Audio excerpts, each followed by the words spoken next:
Hi everyone. Calicut university M Com 4th semester income tax എന്ന subject next മൊഡ്യൂളാണ് നമ്മൾ ഇന്ന് ഈ വീഡിയോയിൽ ഡിസ്കസ് ചെയ്യാൻ പോകുന്നത്. അതായത് 6th ചാപ്റ്റർ ആയിട്ടുള്ള corporate tax planning and managerial decision എന്നുള്ളതാണ്. ഇതിൽ ചോദിക്കുന്നത് നമുക്ക് 3 വെയിറ്റേജ് ആയിട്ട് മേജർലി, അതായത് ബൈ ഓർ ലീസ് നമ്മൾ എങ്ങനെയാണ് ചെയ്യേണ്ടത്, അതേപോലെ തന്നെ നമ്മുടെ റിപ്പയർ റീപ്ലേസ് അങ്ങനെയുള്ള സംഭവങ്ങളാണ് നമ്മൾക്ക് വരുന്നത്. പ്രോബ്ലവും അതിന്റെ പോലത്തെ ഉള്ള പ്രോബ്ലമാണ് മറ്റുള്ള ചാപ്റ്റേഴ്സിനെ വെച്ച് നോക്കുന്ന സമയത്ത് കുറച്ചുകൂടി ടഫായിട്ടുള്ള പ്രോബ്ലംസ് വരുന്ന ഒരു ചാപ്റ്റർ ആണ്. സോ ഇതിൽ ഞാൻ തിയറിയാണ് നിങ്ങൾക്ക് എടുക്കാൻ പോകുന്നത്. ഇതിലത്തെ പ്രോബ്ലം ഞാൻ ഡിസ്കസ് ചെയ്യുന്നില്ല. ഓക്കെ, അപ്പൊ നമുക്ക് ഈ ചാപ്റ്റർ എന്താന്നുള്ളത് നോക്കാം. അപ്പൊ നമുക്കിതിൽ ആദ്യം പറയുന്നത് നമുക്ക് tax planning and management and investment decision എന്നുള്ളതായിട്ട് പറഞ്ഞിട്ടുണ്ട്. ഓക്കെ, അപ്പൊ നമ്മൾക്കിവിടെ ആദ്യം പറഞ്ഞിട്ടുള്ളത് എന്താന്ന് വെച്ചാൽ tax planning in respect of make or by.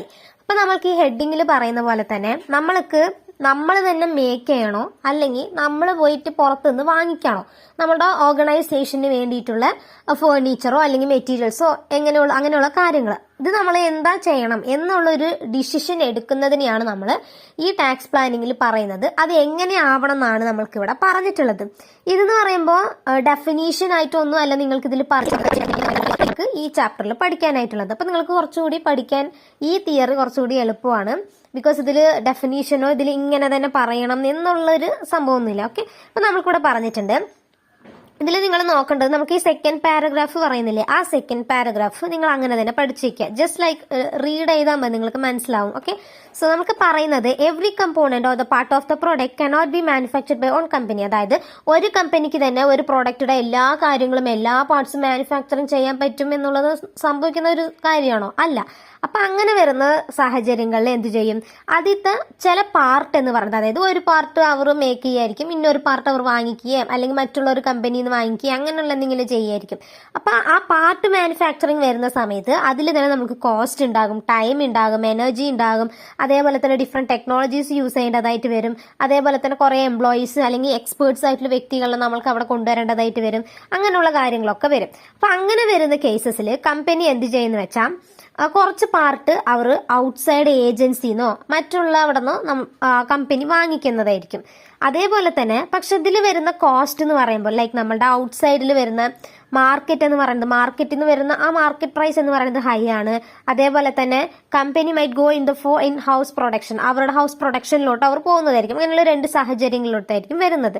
ചില സാഹചര്യങ്ങളിൽ ഓർഗനൈസേഷൻ ഒരു ഡിസിഷൻ എടുക്കേണ്ടതായിട്ട് വരും. അതായത് സർട്ടൻ പ്രൊഡക്റ്റ് നമ്മൾ എവിടെ നിന്ന് വാങ്ങിക്കണം, ഔട്ട്സൈഡിൽ നിന്ന് വാങ്ങിക്കണോ അല്ലെങ്കിൽ നമ്മൾ തന്നെ ചെയ്യണോ എന്നുള്ളൊരു തീരുമാനം എടുക്കേണ്ടതായിട്ട് വരും. അങ്ങനെ ഒരു ഡിസിഷൻ അവർ എടുക്കുന്ന സമയത്ത് അതിൻ്റെതായിട്ടുള്ള ടാക്സ് ലോസും നമ്മൾക്ക് കൺസിഡറേറ്റ് ചെയ്യുന്ന ഒരു രീതിയിലോട്ട് വേണം വരാൻ. ചുമ്മാ നമ്മൾ എന്തെങ്കിലുമൊക്കെ പ്രോഡക്റ്റ് ഞാൻ പോയി ഉണ്ടാക്കാൻ പോകണമെന്ന് പറഞ്ഞിട്ട് പോയാൽ നടക്കുവോ? അതിൻ്റെതായിട്ടുള്ള സോഴ്സസും കാര്യങ്ങളും വേണ്ടേ, അത് വാങ്ങിക്കണ്ടേ. ചുമ്മാ ഏതെങ്കിലും കടയിൽ പോയിട്ട് നമുക്ക് സിമെന്റും കല്ലും വാങ്ങിക്കുന്ന പോലെ വാങ്ങിക്കാൻ പറ്റുന്നതല്ലല്ലോ. ചിലപ്പോൾ അതിൽ യൂസ് ചെയ്യുന്ന നമ്മളുടെ മെറ്റൽസും ലൈക്ക് വലിയ വലിയ ലോറീസുകളുടെ ഒക്കെ ആണെങ്കിൽ നമ്മൾക്ക് അതിൻ്റെതായിട്ടുള്ള ലൈസൻസും കാര്യങ്ങളും വേണം ചെയ്യാനായിട്ട്. ചുമ്മാ പോയിട്ട് ആരുടെ സാധനം എന്താന്ന് പറഞ്ഞാൽ അവർ എടുത്തു തരുമോ? ഇല്ല. അപ്പൊ അങ്ങനെയുള്ള കാര്യങ്ങൾക്ക് വേണ്ടിയിട്ട് നമ്മൾക്ക് ടാക്സിന്റെ ലോ കൂടി നമ്മൾക്ക് കൺസിഡർ ചെയ്യുന്ന രീതിയിലോട്ട് വേണം. സോ അങ്ങനെ വരുന്ന സാഹചര്യത്തിൽ the cost involve in making a product involve fixed cost such as, fixed cost ആയിട്ട് വരുന്നത് purchase of plant and variable cost, then such as raw material, labour and electricity, അങ്ങനെ പറഞ്ഞ ഫിക്സഡ് കോസ്റ്റും വേരിയബിൾ കോസ്റ്റും വരുന്നുണ്ട്. പിന്നെ ഈ കോസ്റ്റിൽ involve in buying of a product from outside agency, involve buying cost and inventory cost ആയിട്ട് നമുക്ക് വരുന്നുണ്ട്. ഇത് രണ്ട് നമ്മൾ കമ്പാരിസൺ ചെയ്യും. കമ്പാരിസൺ ചെയ്തിട്ട് ഈ കോസ്റ്റ് എങ്ങനെയാണ് എന്നുള്ളതിന്റെ ബേസിസിൽ നോക്കിയിട്ടാവും നമ്മൾ ഡിസൈഡ് ചെയ്യുന്നത്. Okay, it should be also noted that cost incurred making a product and buying a product both involve incurring of revenue expenditure ആയിട്ടാണ് നമ്മൾ കണക്കാക്കുന്നത്. അതേപോലെ തന്നെ ഇവിടെ നമ്മൾക്ക് tax saved in both the cases, അതായത് നമ്മൾ വാങ്ങിക്കുകയാണെങ്കിലും നമ്മൾ തന്നെ ഉണ്ടാക്കുകയാണെങ്കിലും നമുക്ക് കോസ്റ്റ് കിട്ടും. ഇപ്പൊ നമ്മൾ എക്സാമ്പിൾ പറയുകയാണെങ്കിൽ നമ്മളൊരു പ്രൊഡക്റ്റ് ഉണ്ടാക്കാൻ പോവുകയാണ്. നമ്മളൊരു പ്രൊഡക്റ്റ് ഉണ്ടാക്കാൻ പോകുമ്പോൾ എല്ലാം നമ്മൾ വാങ്ങിച്ചതിന്റെ സോഴ്സ് ഒക്കെ നമ്മൾ ചെയ്യുന്ന സമയത്ത് 1.5 ലക്ഷം രൂപ നമ്മൾക്ക് വന്നു എന്ന് വെക്കുക. ദെൻ ഈ പ്രൊഡക്റ്റ് നമ്മൾ ചെയ്യുന്ന സമയത്ത് ഇത് നമ്മൾ പുറത്തു പോയി വാങ്ങിച്ച സമയത്ത് അതിന്റെ ട്രാൻസ്പോർട്ടേഷൻ അങ്ങനെയുള്ള എല്ലാ കാര്യങ്ങളും ചേർത്തി 1 ലക്ഷം രൂപയാണ് വന്നു എന്ന് വെക്കുക.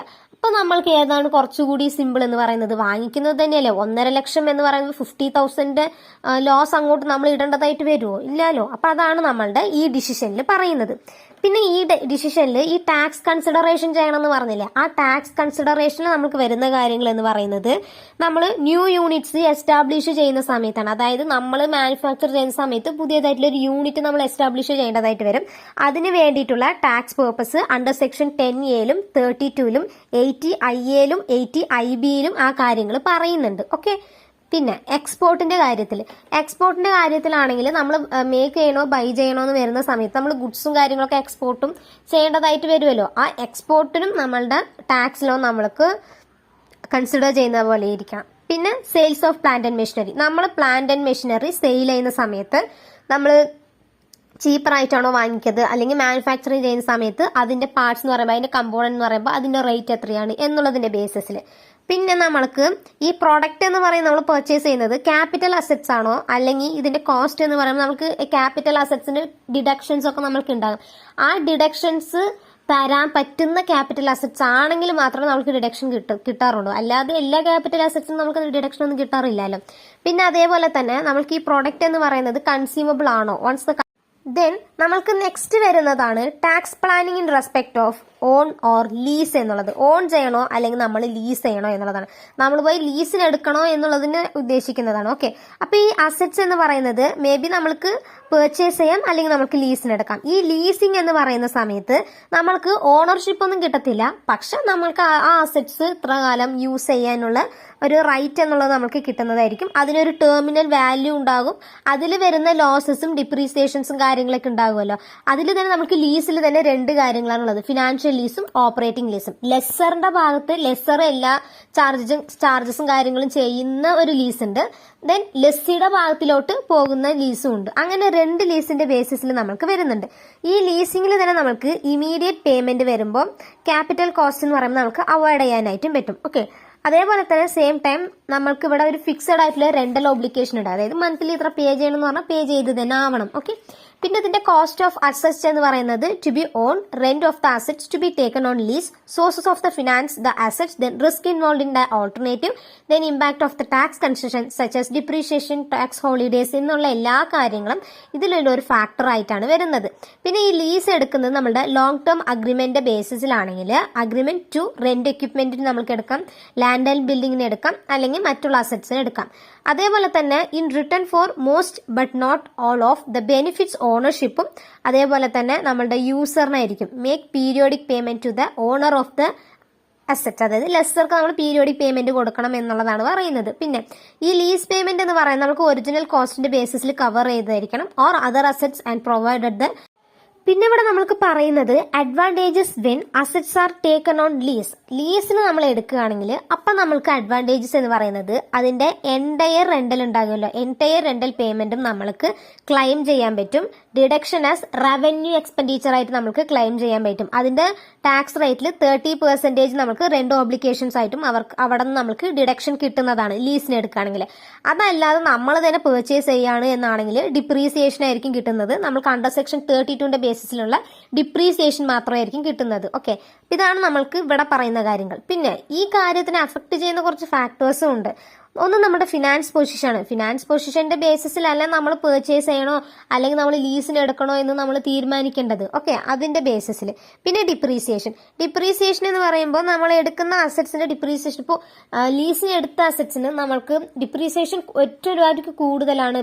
ബിക്കോസ് ഒരുപാട് പഴകിയ ഒരു അസറ്റ് ഒക്കെ ആണെങ്കിൽ ഡിപ്രീസിയേഷൻ കൂടുതൽ വരുന്നതായിരിക്കും. അതിലും ഭേദം പോയി വാങ്ങിക്കുന്നത് തന്നെയല്ലേ. അപ്പൊ അങ്ങനെ വരുന്ന കാര്യങ്ങൾ.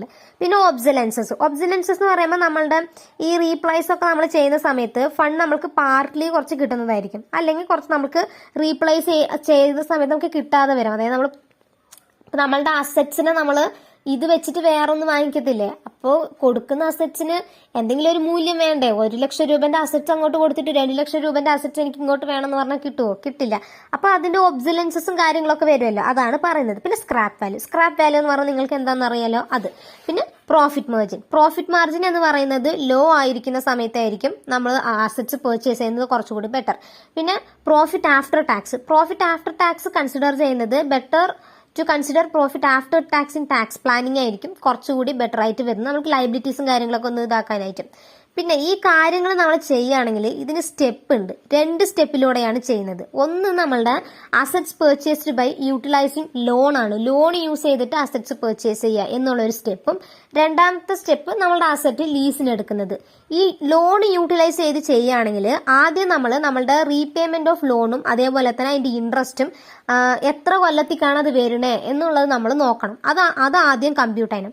അതിനുശേഷം നമ്മളുടെ ക്യാഷ് ഔട്ട് ഫ്ലോസ് എത്രയാണ് നമ്മൾ സ്പെൻഡ് ചെയ്തത്, ഇത്രയും നമ്പേഴ്സ് ഓഫ് ഇയേഴ്സിന് നമ്മൾ എത്ര ഇയർ അതിന് സ്പെൻഡ് ചെയ്യും എന്നുള്ള ക്യാഷ് ഔട്ട് ഫ്ലോയും കൂടി നമ്മൾ കാൽക്കുലേറ്റ് ചെയ്ത് വെക്കുക. പിന്നെ നമ്മളുടെ ഡിപ്രീസിയേഷൻ, ഇത്രയും കൊല്ലത്തേക്ക് നമ്മൾ എത്ര കൊല്ലം യൂസ് ചെയ്യുന്നു അത്രയും കൊല്ലത്തേക്ക് വേണ്ടി ഡിപ്രീസിയേഷൻ, ഇതെല്ലാം നമ്മൾ കാൽക്കുലേറ്റ് ചെയ്യുന്നത് ഏകദേശം ഒരു ഇത് വെച്ചിട്ടായിരിക്കും. കറക്റ്റ് 1220.06 എന്നുള്ളതിന്റെ ബേസിസിലൊന്നും നമുക്ക് അത്ര പെർഫെക്റ്റ് ആയിട്ട് കിട്ടത്തില്ല, എന്നാലും ഒരു ഇയറിൽ വെച്ച് നമ്മൾ കാൽക്കുലേറ്റ് ചെയ്യുന്നതിന്റെ ബേസിസിലാകും. പിന്നെ നമ്മളുടെ ടാക്സ് ഡിഡക്ഷൻസ് എന്തൊക്കെ വരുന്നോ അത് നോക്കുക. അതിനുശേഷം നമ്മളുടെ ക്യാഷ് ഔട്ട് ഫ്ലോവും അതേപോലെ തന്നെ നമ്മളുടെ ടാക്സും, ഇത് രണ്ടും തമ്മിലുള്ള മൈനസ്, അതായത് നമ്മൾ ഇതിന്റെ രണ്ടും തമ്മിൽ അഡ്ജസ്റ്റ്മെന്റ്സ് നമ്മൾ പറയാം. ഓക്കെ, പിന്നെ അതിനുശേഷമായിരിക്കും നമ്മുടെ പ്രസന്റ് ആയിട്ടുള്ള ക്യാഷ് ഫ്ലോ കിട്ടുന്നത്. ഇത് ലീസിങ് നമ്മളുടെ ലോൺ യൂട്ടിലൈസ് ചെയ്തിട്ട് നമ്മൾ എടുക്കുകയാണെങ്കിൽ, ദെൻ നമ്മൾ ലീസിങ്ങിന് എടുക്കുകയാണെങ്കിൽ നമ്മളുടെ 1 ടൈം പ്രോസസ്സിംഗ് ഫീസ് നമ്മൾ 0 ഇയറിൽ വെച്ച് കാൽക്കുലേറ്റ് ചെയ്യേണ്ടതായിട്ട് വരും. അതിനുശേഷം നമ്മുടെ ലീസ് റെന്റിൽ നമ്മൾ എത്ര ഇയറിന് നമ്മൾ കൊടുക്കണോ അത് നോക്കേണ്ടതായിട്ട് വരും. പിന്നെ ക്യാഷ് ഔട്ട് ഫ്ലോ നോക്കും, പിന്നെ നമ്മുടെ ടാക്സ് ഡിഡക്ഷൻസ് നോക്കും. അതിനുശേഷം നമ്മളുടെ ഈ ഔട്ട് ഫ്ലോവും ക്യാഷ് ഡിഡക്ഷൻസ് ക്ലെയിം ചെയ്യുന്നത് അത് രണ്ടും തമ്മിലുള്ള അഡ്ജസ്റ്റ്മെന്റ് ആയിരിക്കും.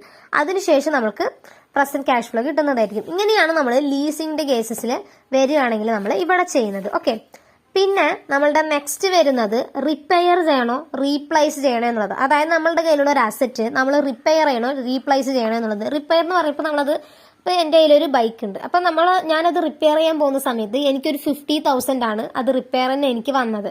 ഓക്കെ, ദെൻ ഇത് ഞാൻ 50,000 എനിക്ക് റിപ്പയറിന് വന്നു. ഇതിന് നമ്മൾ റീപ്ലേസ് ചെയ്യുകയാണെങ്കിൽ, ഇത് മാറ്റിയിട്ട് ഞാൻ എടുക്കുകയാണെങ്കിൽ ഈ വണ്ടി എത്രയും കാലം ഓടുന്നു എനിക്ക് പറയാൻ പറ്റത്തില്ല. ഞാൻ റിപ്പയർ ചെയ്തു, 50,000 കൊടുത്ത് ഞാൻ റിപ്പയർ ചെയ്തു, ഏകദേശം ഞാനൊരു 10 കൊല്ലമായിട്ട് ഈ സാധനത്തിന് ഞാൻ ഓടിച്ചുകൊണ്ടിരിക്കുകയാണ്. ഇനി ഇത് എത്ര കാലം ഓടുന്നു നമുക്ക് പറയാൻ പറ്റത്തില്ല. പക്ഷെ ഞാൻ റീപ്ലേസ് ചെയ്യുകയാണെങ്കിൽ ഇതിന് എനിക്കൊരു ഏകദേശം ഒരു 1.5 ലക്ഷം രൂപ കിട്ടുന്ന വെക്കാം. ഓക്കെ, അപ്പൊ ബെറ്റർ ഏതാണ്? റീപ്ലേസ് ചെയ്യുന്നത് തന്നെയല്ലേ. 10 കൊല്ലത്തിന് മുന്നിൽ ഓടിയ വണ്ടിനെ ഞാൻ പിന്നെയും റിപ്പയർ ചെയ്ത് ഓടിക്കുന്നതിലും ഭേദം റീപ്ലേസ് ചെയ്തിട്ട് ഞാൻ വേറൊന്ന് മേടിക്കുന്നത് തന്നെയല്ലേ. ഓക്കെ, അതാണ് ഇതിൽ പറയുന്നത്. ഇതിന് നമ്മൾക്ക് വരുന്നത് അണ്ടർ സെക്ഷൻ 30-ഉം 31-ഉം. അപ്പൊ ഇതിൽ നമുക്ക് പറയുന്നത് product stop working it require repair, അതായത് പ്രൊഡക്റ്റ് വർക്ക് ചെയ്യുന്നത് നിൽക്കുകയാണെങ്കിൽ നമ്മൾക്കതിനെ റിപ്പയർ ചെയ്യണം. അപ്പൊ ഇത് നമ്മൾ ഡൺ ചെയ്യുന്നത്, അതായത് നമ്മൾ ചെയ്യുന്നത് ഒന്നല്ലെങ്കിൽ റീപ്ലേസ് ചെയ്തിട്ടായിരിക്കും ആ സെർട്ടൈൻ പാർട്സ്. ഇപ്പൊ നമ്മൾ എഞ്ചിനിലാണ് പ്രശ്നം എന്നാണെങ്കിൽ ആ എഞ്ചിൻ മാത്രം മാറ്റിയായിരിക്കും, അല്ലെങ്കിൽ ഹാൻഡിലാണ് പ്രശ്നമാണെങ്കിൽ ആ ഹാൻഡിൽ മാത്രം നമ്മൾ മാറ്റുന്നതായിരിക്കും. അങ്ങനെ അതിനെ നമ്മൾ റീപ്ലേസ് ചെയ്തതിനു ശേഷം after repair it can be put to use for further പ്രൊഡക്ഷന് വേണ്ടിയിട്ട് കൂടി നമ്മൾ കൊടുക്കുന്നതായിരിക്കും. ഇപ്പൊ നമ്മൾ റീപ്ലേസ്മെന്റ് എന്ന് പറയുമ്പോൾ ഡിഫറെന്റ് ഫ്രം റിപ്പയർ ആണ്. ഓക്കെ, ഇപ്പൊ റീപ്ലേസ്മെന്റ് എന്ന് പറയുകയാണെങ്കിൽ ഒരു ന്യൂ വൺ ആണ്, നമ്മൾ പഴയതിനെ മാറ്റിയിട്ട് പുതിയതിനെ നമ്മൾ അങ്ങോട്ട് കൊണ്ടുവരികയാണ്. ഓക്കെ, ഈ റീപ്ലേസ്മെന്റ് എന്ന് പറയുമ്പോൾ നമ്മുടെ സെക്ഷൻ സീരീസിന്റെ ബേസിസിൽ machine which are interconnected in the segment of the production പ്രോസസിന്റെ ബേസിസിൽ വരുന്നതാണ്.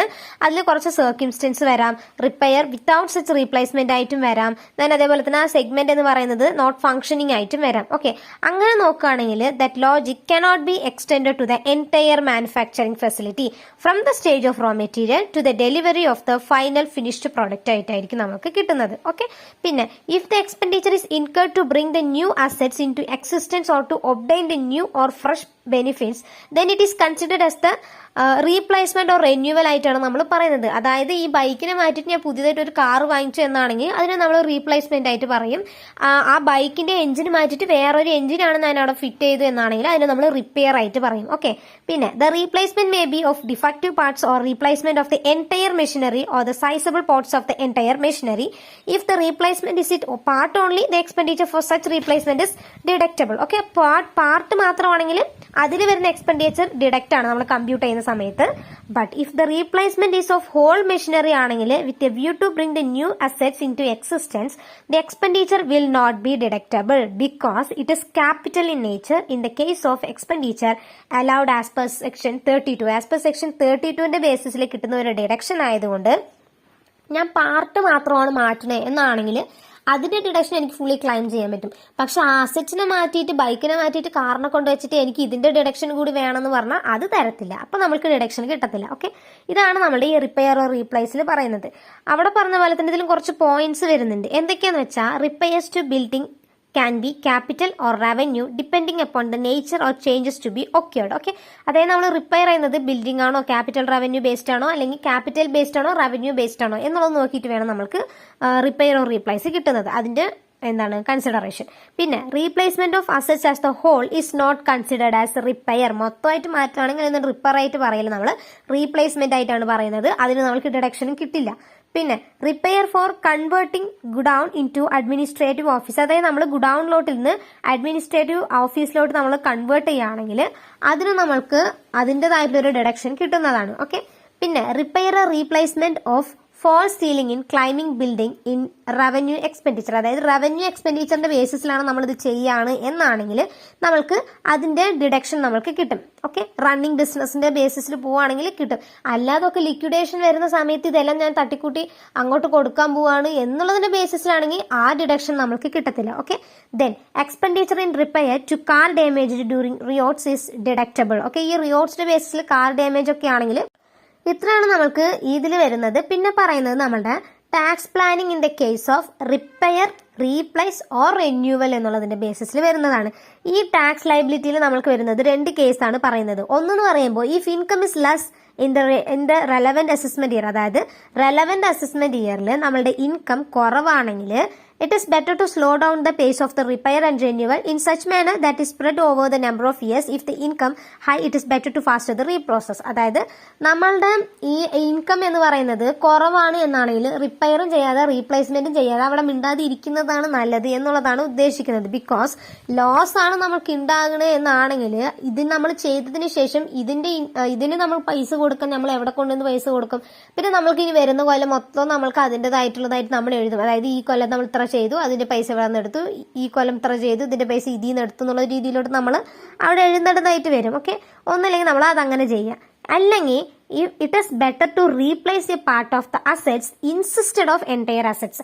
എൻറ്റയർ അസറ്റ്സിനെ മാറ്റുന്നതിനെക്കാട്ടിലും ഒരു പാർട്ട് മാത്രം നമുക്ക് റീപ്ലേസ് ചെയ്യുന്നതായിരിക്കും കുറച്ചുകൂടി ബെറ്റർ.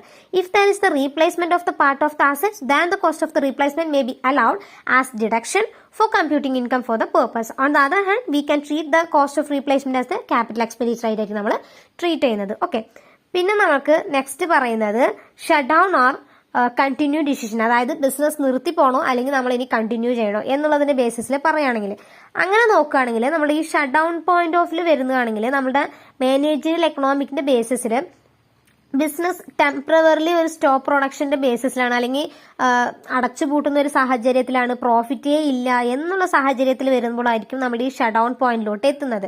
ഈ നമ്പർ ഓഫ് റീസൺസ് വരുന്ന സമയത്ത് ലൈക്ക് ഇപ്പൊ നമ്മളുടെ low demand of the product, അല്ലെങ്കിൽ mismanagement, financial problem, change in technology, high tax rates, ഇങ്ങനെയൊക്കെ വരുന്ന സാഹചര്യത്തിൽ അവർ കുറേ ലോസ് ഫേസ് ചെയ്യേണ്ടതായിട്ട് വരും. ഓക്കെ, അപ്പോൾ കുറച്ചുകൂടി ഷട്ട് ഡൗണിലോട്ട് പോകുന്നതായിരിക്കും മിക്കവാറും നല്ലത്. പൈസയെ ഇല്ല ബിസിനസ് റൺ ചെയ്ത് പോകാനായിട്ട് എവിടെന്നെങ്കിലുമൊക്കെ ലോൺ വാങ്ങിച്ചു വെച്ചിട്ട് ഇനി എങ്ങനെ ബിസിനസ് മുന്നോട്ട് പോവുക? നമ്മുടെ കയ്യിൽ എന്തെങ്കിലും ഒന്ന് വിൽക്കാനോ കൊടുക്കാനോ എന്തെങ്കിലും ഉണ്ടെങ്കിൽ നമ്മൾ ഓക്കെ, അല്ലെങ്കിൽ ബിസിനസ്സിന് ന്യൂ പ്രോഡക്റ്റ് കൊണ്ടുവരാനോ അങ്ങനെയൊക്കെ ആണെങ്കിൽ നമുക്ക് ചെലവ് വരുന്നതാണല്ലോ. അപ്പൊ നമ്മളുടെ കയ്യിൽ നിന്ന് എന്തെങ്കിലും എടുക്കാനുണ്ടെങ്കിലും ഓക്കെ. അല്ലാതെ ഫുള്ള് കടത്തിൽ കിടക്കുന്ന ഒരു ബിസിനസ്സാണ്, ഇനി അങ്ങോട്ട് വരാനും ഇല്ല, പുതിയ പ്രോഡക്റ്റിന് ഒന്നുമേ ഇല്ല, നമ്മൾക്ക് ചെയ്യാൻ ഫിനാൻസേ ഇല്ല എന്ന് പറയുന്ന സമയത്ത് that is better to quit the business. Okay, then if your business suffers loss continuously, the management should take a decision whether to continue or shut down the business. Why a part of the business is discontinued or the business is continued with the reduced level of the activity, then it is not considered as discontinued business ആയിട്ടല്ല നമ്മൾക്ക് പറയുന്നത്. അതിന് നമ്മൾ consider shut down ആയിട്ടാണ് നമ്മൾ അതിനെ treat ചെയ്ത് നമ്മൾ അവിടെ കളയുന്നത്. ഓക്കെ, ഇവിടെ തന്നെ നമുക്ക് ബിസിനസ് ലോസും അൺഅബ്സോർബ്ഡ് ഡിപ്രീസിയേഷനും വരുന്നുണ്ട്. ബിസിനസ് ലോസും അൺഅബ്സോർബ്ഡ് ഡിപ്രീസിയേഷൻ രണ്ടും കൂടി വരുന്നുണ്ട്. ഈ അൺഅബ്സോർബ്ഡ് ഡിപ്രീസിയേഷനിൽ നമ്മൾ സെറ്റ് ഓഫ് ചെയ്യും. ഓക്കെ, ഒരു നമ്മുടെ സെറ്റ് ഓഫിന്റെ കാര്യങ്ങളൊക്കെ നമ്മൾ പഠിച്ചതാണ് അല്ലെ, ഏതൊക്കെ അസറ്റ്സുമായിട്ട് സെറ്റ് ഓഫ് ചെയ്യാം, അല്ലെങ്കിൽ നമ്മുടെ സാലറി എവിടെ നമ്മൾ സെറ്റ് ഓഫ് ചെയ്യും, ബിസിനസ് ഓർ പ്രൊഫഷൻ നമ്മൾ എവിടെയാണ് സെറ്റ് ഓഫ് ചെയ്യും, അങ്ങനെയുള്ള സെറ്റ് ഓഫിന്റെ കാര്യങ്ങൾ അതൊന്നും നിങ്ങൾ കൂടുതൽ ഇവിടെ കൊണ്ട് എഴുതേണ്ട ആവശ്യമില്ല.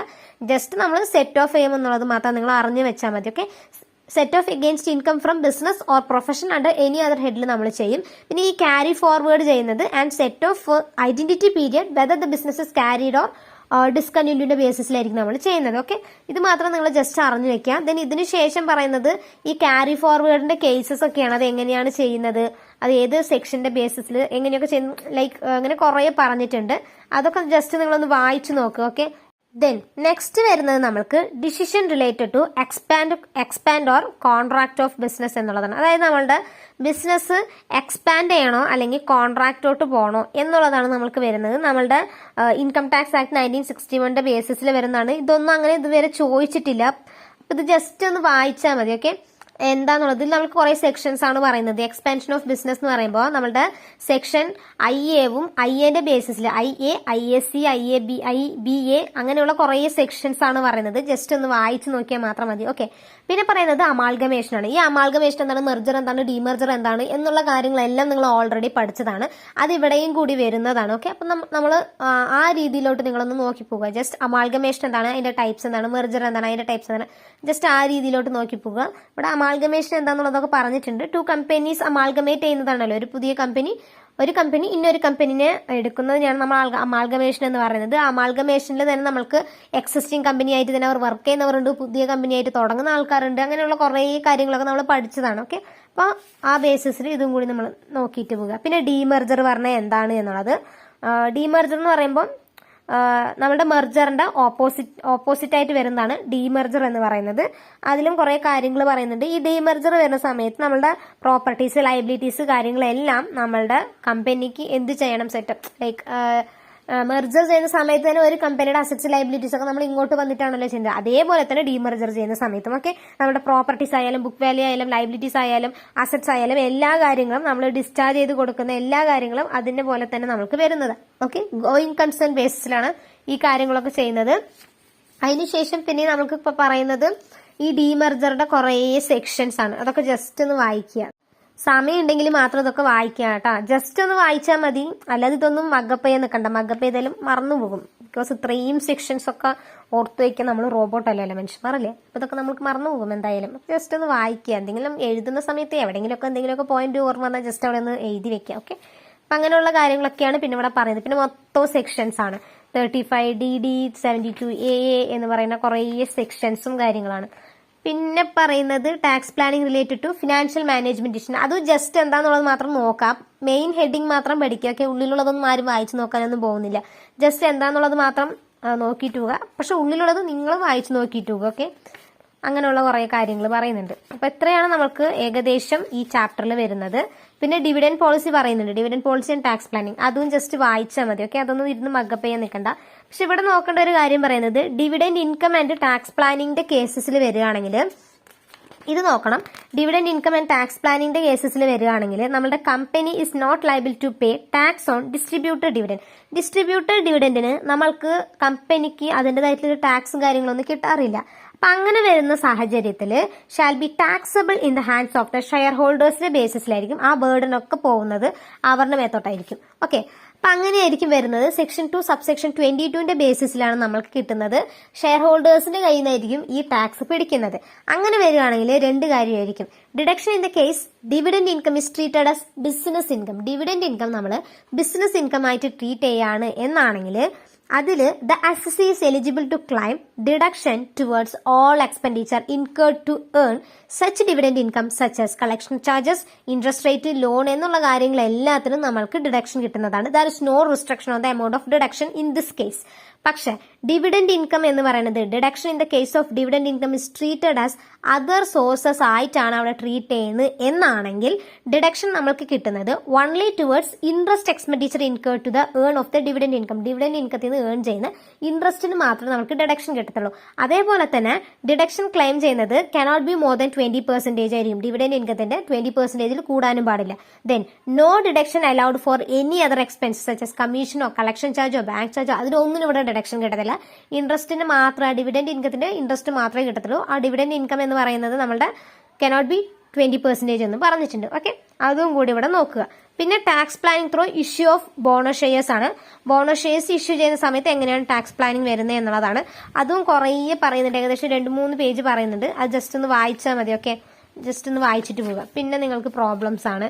പിന്നെ tax planning related to issue of bonus debentures ആണ്. അത് ജസ്റ്റ് ഒന്ന് വായിക്കുക.